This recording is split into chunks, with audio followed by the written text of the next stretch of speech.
ना कोई मजबूरी थी ना कोई लाचारी थी। अरे ना कोई मजबूरी थी ना कोई लाचारी थी, बेवफाई तो उसकी पैदाइश की बीमारी थी। हमें अपनों ने तीर मारा तो गैरों ने लाश उठाया। जब निकला मेरा जनाजा तो यारों ने होली मनाया। वे जमी से फलकते प्याम करते हैं, कटा अगर मिलिया हम शहीदों में नाम करते हैं।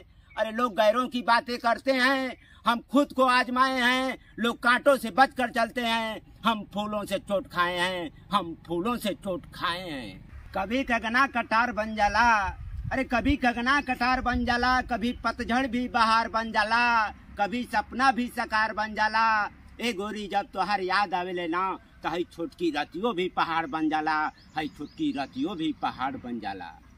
दोस्तों, अगर मेरी शायरी आप लोगों को पसंद आई है तो इस चैनल को शेयर और सब्सक्राइब जरूर करें। आप लोगों के सामने हम अच्छे वीडियो लाते रहेंगे मेरे दोस्त। बस आप लोगों का प्यार चाहिए मेरे भैया।